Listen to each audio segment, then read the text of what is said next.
እሱ ግን ከጌትነቱ አልተለየም። ከሰማያት ወረደ ሲባል ከልዕልና ወደ ትሕትና መምጣቱ ነው።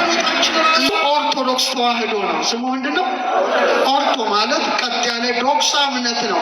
ተዋህዶ ማለት ምንድነው? አምላክ ሰው ሆነ፣ ሰው አምላክ ሆነ። የት ስመለከት እንዲህ ይላል፣ የሚሸከማ ሲሆን ተሸከመችው። ዓለምን የተሸከመ ማን ነው? ልጇ እኮ ነው። እሷ ደግሞ በተዋህዶ ሥጋ ምን ብለዋለች? እሷንም ተሸክሟል፣ ዓለምንም ተሸክሟል፣ እሷ ተሸክመዋለች። ምን አይነት ምስጢር ነው ማካችሁ!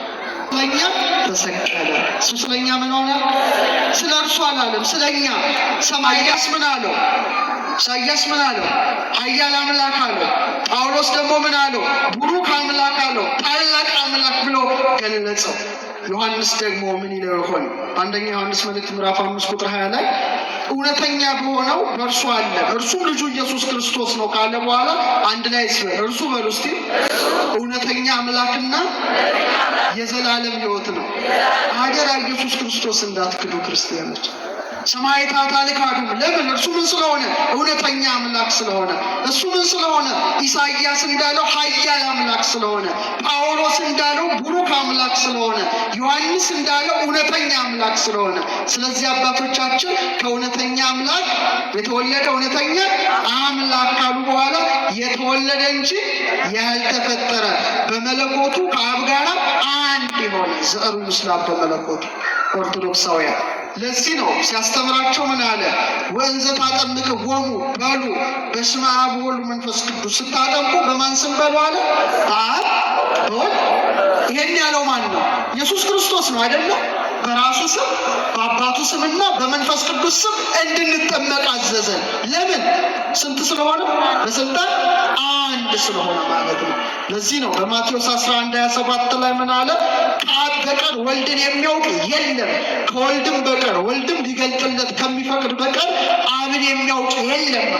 አንድ ናቸው በስልጣን በእግዚአብሔርነት፣ በአምላክነት፣ በፈጣሪነት፣ በገናንነት፣ በመመለክ፣ በመሸገር ስንት ናቸው? አንድ ናቸው። ስለዚህ አባቶቻችን አስቀምጠዋል። በተለይ ጌታ በዮሐንስ 5:21 ላይ ምን አለ?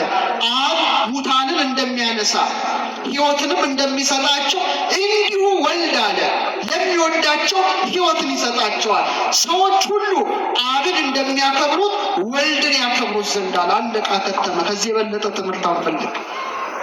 አብን እንደሚያከብሩ ወልድን እንደዚሁ አብ ሙታንን እንደሚያነሳ እንዲሁ ወልድም ደግሞ ለሚወዳቸው ሕይወትን ይሰጣቸዋል። በዮሐንስ 10:30 ላይ ደግሞ እኔና ምንድን ነን? አንድ ነን አከተመ። ስለዚህ ኢየሱስ ክርስቶስ የተወለደ እንጂ ያልተፈጠረ በባህሪው ከአብ ጋር ምን የሆነ አንድ የሆነ ካሉ በኋላ ጠቅልላ አድርጌ ልንገራችሁ። ዘቦቱ ሁሉ ኮነ ወዘንበሌሁሰ አልቦ ዘኮነ ወኢምንትኒ ዘበሰማይኒ ወዘበምድርኒ። ሁሉ በእርሱ ሆነ። ደስ የሚል ቃል ከሆነው ያለ እርሱ ምንም ምን የሆነ የለም። ይህ በዮሐንስ 1:3 ላይ ነው። ቀዳሚ ቃል ውእቱ፣ በመጀመሪያ ቃል ነበረ፣ ቃልም በእግዚአብሔር ዘንድ ነበረ፣ ቃልም እግዚአብሔር ነበረ። ይህም በመጀመሪያ በእግዚአብሔር ዘንድ ነበረ ካለ በኋላ ወሁሉ ቦቱ ሆነ፣ ሁሉ በእርሱ ሆነ። ወዘንበሌሁሰ አልቦ ዘኮነ ወኢምንትኒ ዘኮነ፣ ከሆነውም ያለ እርሱ ምንም ምን የሆነ የለም ማለት በሰማይ በምድር ሁሉን የፈጠረ ማን ነው? እግዚአብሔር ወልድ ኢየሱስ ክርስቶስ ነው። ጳውሎስ ይሄን ይላል። እስቲ ላንብብላችሁ። የሚታዩትንም የማይታዩትንም ዙፋናት ቢሆኑ ወይም ጌትነት ወይም አለቅነት ወይም ስልጣናት በሰማይና በምድር ያሉት ሁሉ በእርሱ ተፈጥረዋል። ከፍጥረት ሁሉ በፊት በኩር ነው። ሁሉም በእርሱና ለእርሱ ተፈጥሯል። እርሱም ከሁሉ በፊት ነው፣ ሁሉም በእርሱ ተጋጥሟል። ቆላስይስ 1:15 የነ ሚካኤል ነገድ በለው፣ የነ ገብርኤል ነገድ በለው፣ እልፍ አእላፋት እልፊት አእላፋት በለው፣ የሚታየውን በለው፣ የማይታየውን በለው፣ ሁሉ በማን ተፈጠረ? በክርስቶስ ኢየሱስ ተፈጠረ። ክብር ምስጋና ለአምላካችን ለክርስቶስ ነው። አንድ የሚያስደንቅ ነገር ልንገራችሁ። ለምሳሌ ፈጣሪነቱ ስናስብ የሚገርመው በዮሐንስ 9 ላይ አንድ ደረቅ ግንባር ብቻ አይን የሌለው ሰው አመጡ እና ሐዋርያት ሲያዩት ደነገጡ። በራሱ ኃጢአት ነው በዘመዶቹ እንዲሆኑ አይነት ሀሳብ ውስጥ ገቡ። እርሱም ቤተሰቦቹም አልበደሉም፣ የእግዚአብሔር ስራ በሱ ይገለጽ ዘንድ ነው አለ እና ምራቅ ትፍ ብሎ ጭቃ ሰርቶ አይኑን ምን አደረገው? ቀባው። እንደዚህ ልክ እንደ ንድፍ ነዳፊ ነው። ከዛ በሰሊሆም መጠመቂያ ተጠምቀና ሲለው ጽጌያት አበቦች ከእንቡጣቸው እንዲፈነዱ አይኑ እያየ መጣ ነው። ትልቅ ተአምር ነው እና ይህን ስታስቡ አንድ ነገር አይገርማችሁም? ለምሳሌ እገሌና እገሊት አይንና አፈር ናቸው ቢባል ምን ማለት ነው? ፍቅረኛዎች ናቸው ማለት ነው። ጠበኞች ናቸው ማለት ነው አይደል? አይንህን ለአፈር ብትሉት አለኝ ነው አይደል? በቃ በጣም ስድብ ነው። ስለዚህ ትራኮማ የሚባል በሽታ አለ፣ አይንን የሚያጠቃ። በምንድን ነው የሚይዘው? በጭቃ ማዋራ ነው አይደል? ተመልከቱ፣ አይንን በሚያጠፋ በጭቃ እሱ ግን ምን ፈጠረ? እንኩሉ ያሬድ ነው ጾመ ድጓው ላይ ነው መጽሐፉ ላይ ይመስለኛል። እንኩሉ ዘያብ ቢነግር ዘገብረ ከሁሉም ይበልጥ ተአምራቱን ልንገራቸው አለ። ጽቡር ያውር ሕያው አይን ጭቃ አለ ጤነኛውን አይን ያጠፋል፣ እሱ ግን አይንን በሚያጠፋ በጭቃ አይንን የፈጠረ ጌታ ነው። ሁሉ በእርሱ ሆነ፣ ምስጋና ለሱ ሆኖ የሚያለሱ ምንም እንደውም ጳውሎስ የሚገርማችሁ ሁሉ በእርሱ ተጋጥሟል አለ። እስቲ በሉ ድገሙት። ሁሉ በእርሱ ተጋጥሟል። እኔና እናንተም በእርሱ ተጋጥመናል። አልተጋጠምንም? ተጋጥመናል። ሁለመናችን ማንን ይሰብካል? ባለቤቱን ይሰብካል። ሰማዩ በሉ ምድሩ በሉ ተፈጥሯችንስ በሉ። በጣም የሰው ተፈጥሮ ሁልጊዜ ሳስበው እገረማለሁ።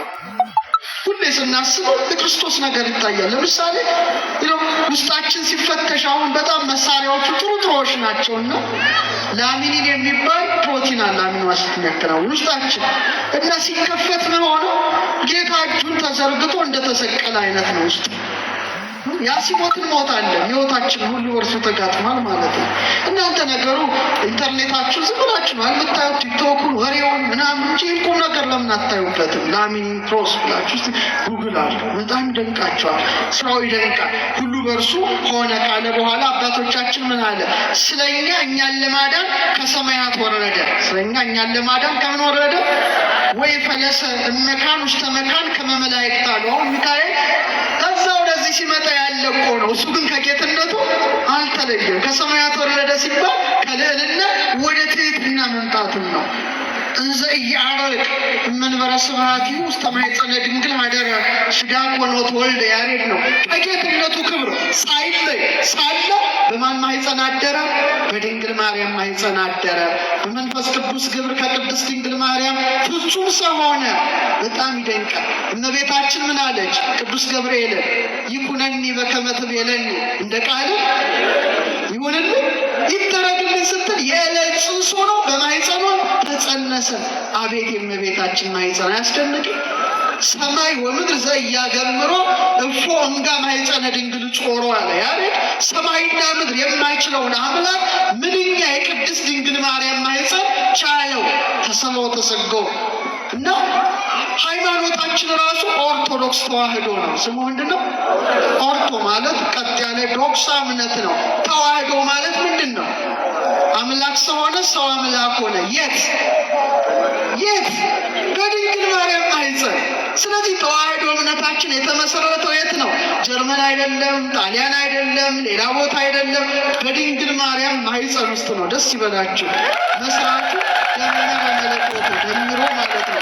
አካሉ ከስጋ ጋር ያዋሃደው ማን ነው? አካላዊ ቃል ኢየሱስ ክርስቶስ ነው። በእውነት የእመቤታችን ማኅፀን ካደነቁ ሊቃውንት አባ ጊዮርጊስን ብጠቅሰው ጥሩ ነው። ምን አለ? አሰበ ማለት ከጽርሐ አርያም በላይ ርዝመቱ ነው፣ ከበርባሮስ በታች ጥልቀቱ። ይሄን የያዘ አምላክ በማኅፀኗ መጸነሱን ሲያደንቅ ምን አለ? ከርሰ ድንግል አብዮ ተላለም አየራት። የድንግል ማርያም ማኅፀን ከአየራት በለጠ። ከምን በለጠ?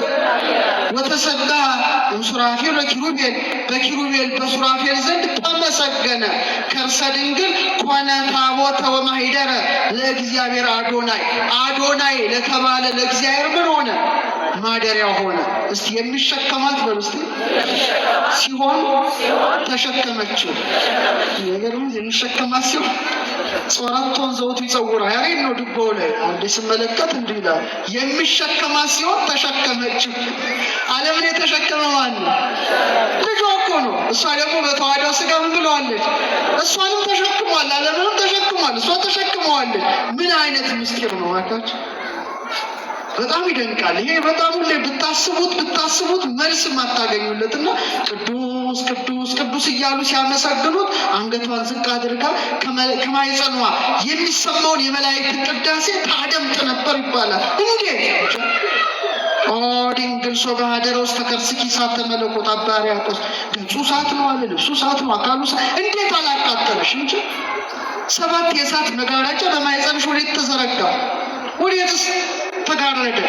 እንዘንስቲ ታባላ አንቲ ታመሻከር ስትል ዓይን የሚበዘብዝ ኪሩቤል የተሸከሙት ዙፋን በማኅፀንሽ ወዴት ቆመ? እንጃ እንጂ እንዘንስት መራታ አንቲ ታናሽ ሙሽራ ስትል ተሰባው ተሰገው መንፈስ ቅዱስ ንድ ክብር ከሆነች ከመቤታችን በግብረ መንፈስ ቅዱስ ከስጋዋ ስጋ ከነፍሷ ነፍስ ነስቶ ሰው ሆነ ካሉ በኋላ በጴንጤናው በጲላጦስ ዘመን እርሱ ስለኛ ተሰቀለ። እሱ ስለኛ ምን ሆነ?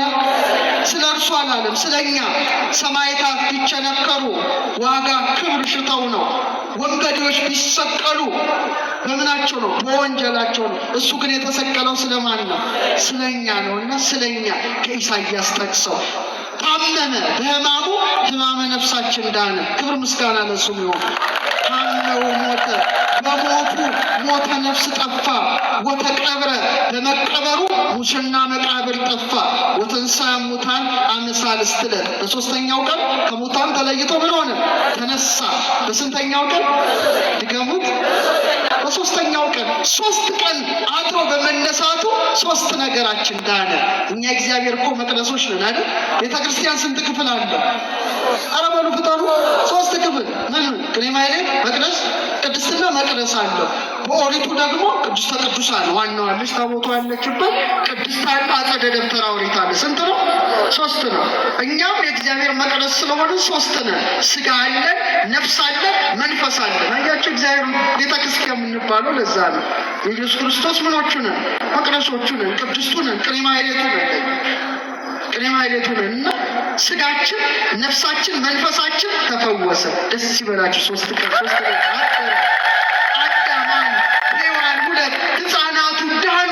ትውልደ ሴም 1፣ ትውልደ ካም 2፣ ትውልደ ያፌት 3ቱም ነገድ በክርስቶስ ትንሣኤ ተፈወሱና ቅዱሳት መጻሕፍት እንደተናገረ በሦስተኛው ቀን ከሙታን ተለይቶ ተነሳ ካለ በኋላ ዐረገ በስብሐት ውስተ ሰማያት ወነበረ በየማነ አቡሁ፣ በክብር በምስጋና ወደ ሰማይ ዐረገ፣ በአባቱ ቀኝ ተቀመጠ። በአባቱ ቀኝ ምን አለ? ተቀመጠ። ይሄ ጌትነት ነው። እስመ ብሂለ የማን ቀኝ ማለት ይመር ሀበ ተዋሕዶቶሙ በክብር አንድነታቸውን ያመለክታል። ተቀመጠ ማለት በራሱ ስልጣን ነው ይላሉ። እንግዳን ተቀመጥ ይባላል እንጂ ተቀመጠ ይባላል አይባልም። ጌትነቱ ነው ያልተለየው። በብርሃን በስልጣን በቅዳሴ ወደ ሰማይ ሲወጣ ሐዋርያት ያዩታል። መላእክት ምን አሏቸው? ነጫጭ ለብሰው አንትሙ ሰብአ ገሊላ ምንትኑ ቆምክሙ ትራዩ ሰማይ፣ እናንተ የገሊላ ሰዎች ሽቅብ እያያችሁ ስለምን ቆማችኋል? ዝብርቱ ኢየሱስ ዘዐርገ እምኀቤክሙ ውስተ ሰማይ፣ ወደ ሰማይ ወጣው ማን ነው? ኢየሱስ ክርስቶስ ነው። ሲወጣ እንዳያችሁ ተመልሶ ምን ይላል? ይመጣል። እዛ እንደው ዳግም ይመጽእ በስብሐት ይኮንን ሕያዋነ ሙታነ፣ ዳግመኛም ሕያዋንና ሙታን ይፈርድ ዘንድ ይመጣል። እስቲ በምናችሁ ላስረዳችሁ? በፀጉራችሁ። ቀላል ምሳሌ በፀጉራችሁ። በምናችሁ? የሰው መጨረሻ አካሉ ምንድን ነው? ፀጉሩና ጥፍሩና ቆዳው አይደል? ከላይ ቆዳ ነው። በመጽሐፈ መቃብያን ላይ ስለ ምጽአቱ ሲናገር ምን አለ? እስቲ ጥፍርህን ተመልከት ይላል። ጥፍር ይበቅላል፣ መወለድ ነው። ጥፍር ያድጋል፣ የማደግ ምሳሌ ነው። ትቆረጠዋለህ፣ የመሞት ምሳሌ ነው። ተቆርጦ አይቀርም። ዳግመኛ ምን ይሆናል? ይበቅላል። አንተም ሞተህ ፈርሰህ በስብሰህ አትቀርም። እግዚአብሔር ተመልሶ ሲመጣ ከሞት ምን ትላለህ? እንደገና ትነሳለህ። ጸጉርን ተመልከት ይላል። ጸጉር መብቀሉ የመወለድ ነው። ማደጉ የማደግ ነው። ትላጨዋለህ ወይም ትቆረጠዋለህ፣ የመሞት ነው። ተላሽቶ አይቀርም። እንደገና ምን ይሆናል? አንተም ሞተህ አትቀርም። ማን ሲመጣ ትነሳለህ? አምላካችን ክርስቶስ። አሁን መሽቷል። ቤት ትሄዳላችሁ። ቤት እንደገባችሁ ራታችሁን በልታችሁ ምንድን ነው የምታደርጉት? ትተኛላችሁ። ስተኙ እንዴት ሆናችሁ ነው የምትተኙት? ቆማችሁ ነው? ተጋድማችሁ ነው? ተጋድማችሁ ተኛላችሁ። ጨለመ። በደንብ አስተውሉ። አላርም ትሞላላችሁ ጠዋት እንዲቀሰቅሳችሁ። ስጋችሁ ተኝቶ ያንኮራፋል። ነፍሳችሁ ህልም ታልማለች አይደል? እውነት አሰብ ህልም ታያለች። ከዛ ጠዋት ዶሮ ሲጮህ ወይም አላርማችሁ ሲጮህ ወይም ብርሃን ሲፈነጥቅ ብድግ ትላላችሁ። ለምን? ምንድን ነው የሚያመለክተው?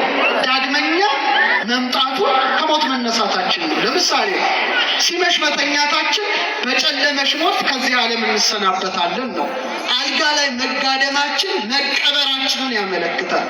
ስጋ ተኝቶ ሲያንኮራፋ ነፍስ ህልም ማለሟ ስጋችን በመቃብር ቢወድቅም ነፍሳችን ግን በሕያውነት መኖሯን ያመለክታል። ጠዋት አላርሙ ሲጮህ ወይም ብርሃን ሲመጣ እንደምንነሳ እውነተኛው ብርሃን ክርስቶስ ይመጣል። ሚካኤል መለከትን ይነፋል እንዳለ ብድግ እንላለን ከመቃብር። ደስ ይበላቸው። አንቀርም። ነፍስ በሰማይ ተስፋ ሰጥቶናል። ስለ ህልም ሳነሳ አንድ ነገር ልንገራችሁ። እናቶች ብዙ ስላላችሁ፣ አንዲት እናት ጥሩ ህልም አለሙ። የሰማችሁ ነው እናቶች? ህልሙ ምንድን ነው? በጣም ደስ የሚል ህልም ነው። እንደዚህ ካያችሁ እናቶች እድለኞች ናቸው።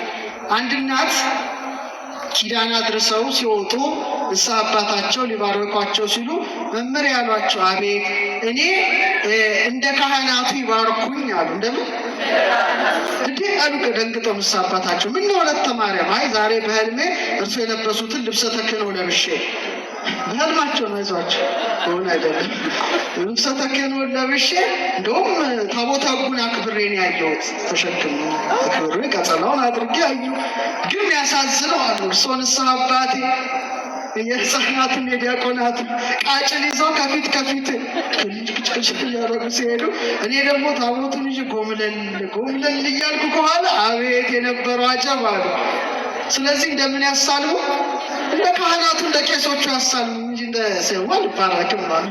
ንስሐ አባታቸው አስተዋይ ስለሆኑ ጉድ ሆነሻል ወለተ ማርያም ጉድ ሆነሻል አሉ። ምን ነው ታቦቱን ተለክመሽ መጎናጸፊያ ተጎናጽፈሽ እኮ ማየትሽ ሙተሽ ሳጥን ውስጥ ገብተሽ አስከሬንሽ በመጎናጸፊያው ጨርቅ ተሸፍኖ ነው። እኔ ደግሞ ቃጭል እየመታው ከፊት መሄዴ ፍትሐት እየፈታሁሽ ወደ መካነ መቃብሩ ጉዞ ስናደርግ ነው ሲሏቸው፣ ኧረ መምህር የውሸቴን ነው ህልም አላየሁም እና ህልም የሞት አምሳል ነው ይቻላል። ማንኛው የትንሣኤም አምሳል ነፍስ በሕያውነት አለች ነው። ስጋ ተኝቶ ያንኮራፋል ነው። የሰማችሁ? ይህን ዛፉን ተመልከቱ። ከሁሉ ምጽአተ ክርስቶስን ይሰብካል። ይሁሉ ለምሳሌ ይህ ዛፍ አንድ ገበሬ ዘርን ይይዛል። ዘርን የት ውስጥ ይጥላል? መሬት ውስጥ እንዳትረሱ። ከዛስ ዛፏ ምን ትሆናለች? ትበቅላለች። ከዛስ ታድጋለች። ከዛስ ያብባል፣ ያፈራል። ከዛስ ይደርቃል። ያሳዝናል። ድርቅ ከዛ ይቆረጣል ወይም ይታጨዳል ወይም ጎተራ ውስጥ ይገባል። በአመቱ ይዘራል፣ ይበቅላል። ይሄ እኛና ያንተ የኔ አንቺ ህይወት ነው። ገበሬ ዘርን ይዞ መሬት እንደሚጥል ስንጸንስ ከአባት ዘር ወደ እናት ማህፀን የተላክነው አይደል? ዘሯ መሬት ውስጥ ጥቂት ቀን እንደምትቆይ እኛም 9 ወር ከ5 ቀን እናታችን ማህፀን ተቀመጠ። ዘሯ እንደምትበቅል ተወለድን፣ እንዳደገች አደግን። ዛፉ እንደሚያብብ እንደሚያፈራ እኛም ባል ሚስት አግብተን ቤት ንብረት ልጆችን አፈራን። ዛፏ እንደምትደርቅ እኛም እርጅና መጣብን። እንደ መቆረጥ ሞትን፣ ጎተራ እንደ መግባት ተቀበርን። ከጎተራ ወጥቶ ተዘርቶ አሽቶ በቅሎ በስሎ እንደመበላት ክርስቶስ ዳግመኛ ይመጣል። እኛም ከሞት እንነሳለን። ደስ የሚያሰኝ ተስፋ አንቀርም። ሞትን አትፍሩ። እሺ፣ ትፈራላችሁ ከዚህ በኋላ